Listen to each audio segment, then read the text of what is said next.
Hello मेरे प्यारे बच्चों, कैसे हैं आप सभी। आई होप सभी लोग अच्छे होंगे। तो चलिए आज के इस वीडियो में हम नेक्स्ट चैप्टर पढ़ने वाले हैं। चैप्टर क्या है? विद्युत तथा विद्युत धारा के प्रभाव, जिसमें मेन क्या हमें पढ़ना है? ओम का नियम, प्रतिरोधों का संयोजन।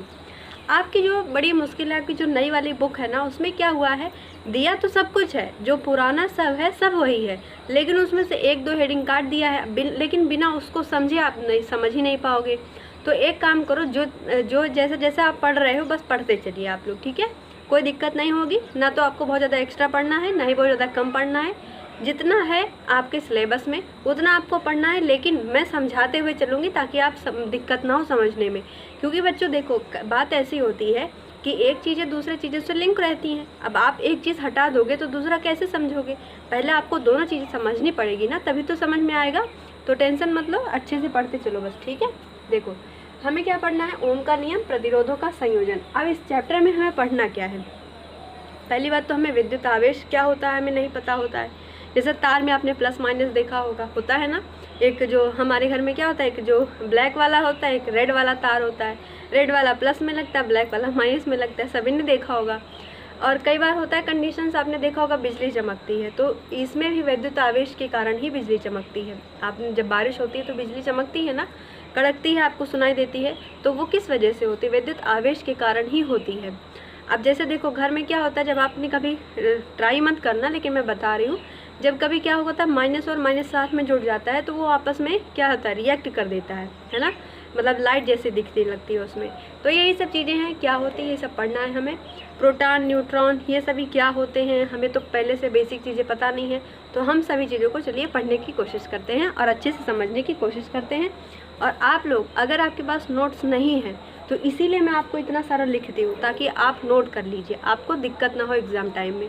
कई बार क्या होता है, बच्चे स्कूल जाते नहीं और उनका छूट जाता है तो दिक्कत होती है समझने में। तो आप ऐसे नोट करते रहा करिए, ठीक है बच्चों। कोई भी दिक्कत आती है आप पूछ सकते हैं। चलिए अब हमें पढ़ना है पहले विद्युत आवेश क्या होता है, बाद में हम ओम का नियम ये सब पढ़ेंगे, प्रतिरोधों का संयोजन ये सब पढ़ेंगे बाद में। लेकिन उससे सबसे पहले हमें ये समझना ज़रूरी है कि जिसमें जैसे विद्युत आवेश होता क्या है, जिस वजह से ये सभी नियम दिए गए हैं, वो क्या होता है पहले वो तो हमें पता हो। देखो आप हेडिंग डालिए विद्युत आवेश किसे कहते हैं, या क्वेश्चन लिखिए, फिर हेडिंग डालिए विद्युत आवेश।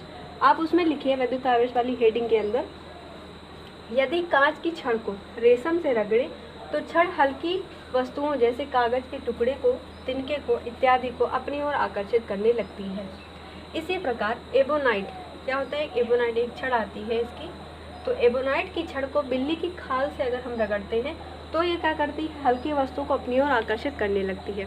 यही जो गुण होता है इसी को हम क्या कहते हैं बच्चों, विद्युत आवेश कहते हैं।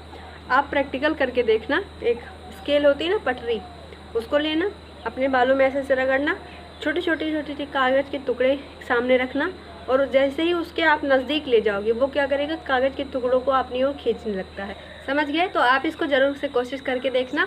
क्या करना, सूखे बालों में रगड़ना, ठीक है। ऑयल लगा हुआ तेल, मतलब उसमें बाल में ऑयल ना लगाओ। अब मेरे बाल में तो ऑयल लगा नहीं, तो मैं आपको करके दिखाती, कभी दिखाऊंगी करके, ठीक है। क्या करेंगे आप, सूखे बालों में ऐसे ऐसे स्केल को खूब ज़्यादा रगड़िए, छोटे छोटे कागज़ के टुकड़े को ऐसे हाथ पे रखिए, और उसको आप स्केल ऐसे ऊपर करेंगे ना तो वो उसमें चिपक जाएगा। तो यही होता है आवेश। तो लिखा गया है, यदि कांच की छड़ को रेशम की से रगड़े तो छड़ हल्की वस्तुओं जैसे कागज के टुकड़ों को अपनी ओर आकर्षित करने लगती है। इसी प्रकार एबोनाइट की छड़ बिल्ली की खाल से अगर हम रगड़ते हैं तो हल्की वस्तुओं को अपनी ओर आकर्षित करती है। आकर्षण का यही गुण क्या कहलाता है बच्चों, विद्युत आवेश कहलाता है। क्या कहलाता है, विद्युत आवेश कहलाता है। ये लिख लीजिए आप। फिर हम जो है बनाते हैं, हम जो है, अब देखो हाँ, इसमें एक चीज़ और लिखना है, विद्युत आवेश दो प्रकार के होते हैं। लिखिए, विद्युत आवेश दो प्रकार के होते हैं। पहला लिखिए ऋण आवेश, दूसरा लिखिए धन आवेश, ठीक है। दो आवेश होते हैं, एक तो होता है ऋण आवेश, एक होता है धन आवेश। अब ऋण और धन, ये जो आवेशक हैं ये एक दूसरे से मतलब कैसे होते हैं, इसको हम समझने की कोशिश करते हैं फिगर से, ठीक है। अब हम एक बनाएंगे नाभिक। हम क्या बनाने चल रहे हैं बच्चों, नाभिक। आप अपनी कॉपी पर बनाएंगे, लेकिन पहले देख लीजिए, उसके बाद समझ लेंगे तो आसान हो जाएगा आपके लिए काम करना। ठीक है, थोड़ा सा और अच्छा से बनाते हैं।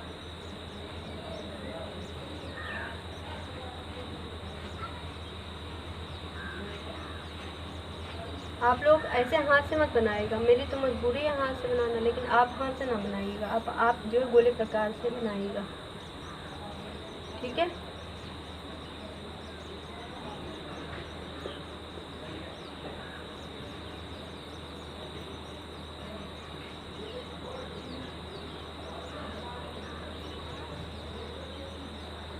देखो ये क्या है, नाभिक है, इसको जो है थोड़ा सा और पास करना पड़ेगा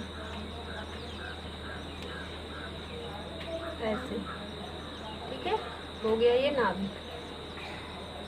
ये क्या है बच्चों, नाभिक है। नाभिक के सबसे बाहर वाले कक्ष में यहाँ पर क्या, यहाँ बाहर वाले कक्ष में क्या रहता है, इलेक्ट्रॉन रहता है, जिस पे क्या है, देख रहे हो, ऋण आवेश है।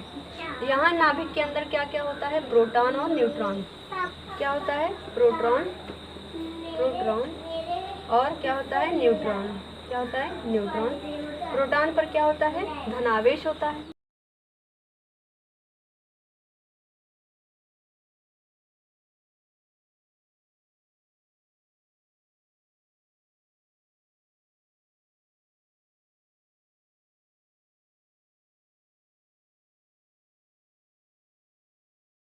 सबसे बाहरी कक्ष में इलेक्ट्रॉन होता है। आप इसको ऐसे फिगर बनाइए, ठीक है। सबसे बाहरी कक्ष में इलेक्ट्रॉन होता है। नाभिक, ये बीच में नाभिक है। नाभिक में क्या क्या होता है, प्रोटॉन होता है, एक न्यूट्रॉन होता है। न्यूट्रॉन में कोई आवेश नहीं होता। अब याद कैसे करोगे कि न्यूट्रॉन में आवेश नहीं होता। न्यूट्रल का मतलब होता है कुछ भी नहीं, ना तो हाँ ना तो ना, मतलब यस भी नहीं नो भी नहीं, न्यूट्रल बिल्कुल रहेंगे। तो मतलब न्यूट्रल का मतलब कोई भी नहीं, तो कोई भी आवेश नहीं रहेगा। और जो प्रोटॉन होता है उस पर क्या होता है, धन आवेश होता है। और जो इलेक्ट्रॉन होता है उस पर क्या होता है, ऋण आवेश होता है। समझ गए इतना कि आवेश कैसे उत्पन्न होता है, समझ गए। यही मेन रीज़न होता है उसका उत्पन्न होने का। तो समझ गए इतना। अब चलो हम पढ़ते हैं चालक के बारे में और मतलब सुचालक और कुचालक के बारे में। जैसे कोई धातु है, उसमें धारा प्रवाहित हो रही है, नहीं हो रही है, तो इन सभी को हम क्या कहते हैं, किसको, इस सब के बारे में डिटेल पढ़ लेते हैं। फिर उसके बाद जो होगा वो हम अगले वीडियो में पढ़ लेंगे। चलिए बच्चों, अब देखिए क्या हमें पढ़ना है, सुचालक और कुचालक क्या होते हैं। तो सुचालक वे पदार्थ होते हैं जिनमें क्या होता है, वैद्युत आवेश एक स्थान से दूसरे स्थान तक प्रवाहित हो जाता है आसानी से। देखिए ऊपर परिभाषा लिखिए, क्या लिखा है, वह पदार्थ जिनमें आवेश एक स्थान से दूसरे स्थान तक प्रवाहित हो जाता है, क्या कहलाता है, वैद्युत का सुचालक कहलाता है। ठीक है, सुचालक, या फिर इसको हम कहते हैं चालक। आपसे हो सकता है यही पूछता था चालक किसे कहते हैं, तो ध्यान रखिएगा कि सुचालक और चालक दोनों एक ही है। वह पदार्थ जिनमें आवेश एक स्थान से दूसरे स्थान प्रवाहित हो जाता है, विद्युत का सुचालक कहलाता है। अब इसके उदाहरण लिखिए, क्या लिखेंगे इसका उदाहरण। उदाहरण में क्या लिखेंगे, सभी धातुएं, ब्रैकेट में लिखिए तांबा पीतल इत्यादि। फिर लिखिए डैश कॉमा करके पारा, अम्लीय जल, लवण के जलीय विलयन और मानव का शरीर। मानव का शरीर, ठीक है। ये भी क्या होता है, विद्युत का सुचालक होता है। इसका जो है, अगर आप चाहें कि होता है कि नहीं, आप करंट लगता है तो इसी वजह से लगता है, ठीक है। अब देखिए अगला लिखिए हेडिंग, कुचालक क्या होता है। वह पदार्थ जिनमें आवेश एक स्थान से दूसरे स्थान तक प्रवाहित नहीं होता है, क्या कहलाता है, कुचालक अथवा अचालक। इसको बोलते हैं अचालक, चाहे कुचालक चाहे अचालक दोनों एक ही है। तो वह पदार्थ जिनमें क्या होता है, आवेश एक स्थान से दूसरे स्थान तक प्रवाहित नहीं होता है, उसे हम क्या कहते हैं, विद्युत का कुचालक कहते हैं। अब उदाहरण में आप लिखेंगे कांच, रेशम, आबरूस की छड़, गंधक, सूखी लकड़ी, रबर, लाख इत्यादि। ये सभी क्या होते हैं, विद्युत के कुचालक होते हैं। इसमें क्या होता है, करंट प्रवाहित नहीं होती है, धारा प्रवाहित नहीं होती। अगर जैसे तार वगैरह आप देखा होगा, तांबे का तार, कॉपर तार होता है, तो सब क्या होते हैं, जो है विद्युत के सुचालक होते हैं, उसमें प्रवाहित हो सकती है धारा। लेकिन लकड़ी वगैरह, रबर है, तो इनमें क्या होता है, प्रवाहित नहीं होती है, जिस वजह से इसको क्या कहते हैं बच्चों, अचालक या फिर कुचालक कहते हैं। अचालक अथवा कुचालक कहते हैं। अब कुछ होते हैं अर्धचालक होते हैं। तो चलो अब अर्धचालक हम पढ़ते हैं कि अर्धचालक क्या होता है।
ऊर्जा है। अब अगली जो वीडियो होगी उसमें हम क्या पढ़ेंगे, विद्युत ऊर्जा के स्रोत को हम पढ़ेंगे। ठीक है बच्चों, तो आज तक हम यहीं पर रोकते हैं वीडियो को। अच्छे से आप पढ़िएगा, जितने भी पॉइंट्स हैं सब नोट करिएगा आराम से। जो नहीं समझ में आता आप क्वेश्चन अपना पूछ सकते हैं। मिलते हैं अगले वीडियो में, तब तक के लिए थैंक यू। वीडियो को शेयर कर दीजिए।